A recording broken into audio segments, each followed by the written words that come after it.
Bé, avui tocava l'equip. Un dia o altre doncs, havia de visualitzar-se l'equip que ens acompanyarà en aquesta nova etapa, en aquest procés de canvi en el Parlament de Catalunya, l'equip que jo espero que ens portarà a la victòria la propera tardor, però més enllà dels diputats i diputades que aniran al Parlament, que espero que seran més que no pas els que tenim ara, gràcies al suport de la ciutadania, també cal recordar que si hem pogut fer aquesta llarga etapa de travessia del desert, de remar des de les galeres, no? Allà on ens va situar el tripartit en el seu moment,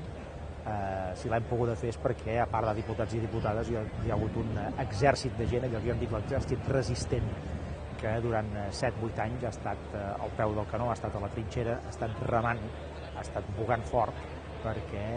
estiguéssim ben situats en aquesta graella de sortida d'aquestes properes eleccions. Aquest equip de gent que ara anirà al Parlament després s'haurà de completar, si tot va bé, si arribem a la Generalitat, amb allò que jo en dic el govern dels millors, és a dir, gent de Convergència i Unió, la millor gent preparada de casa nostra, però també gent de fora del nostre partit,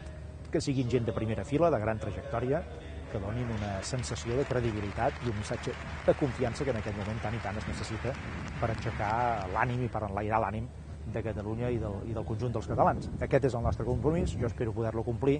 i espero que en el seu moment doncs, tothom que vulgui aquest canvi ens doni la força i l'empenta i el suport perquè puguem portar a terme aquest nou projecte de país.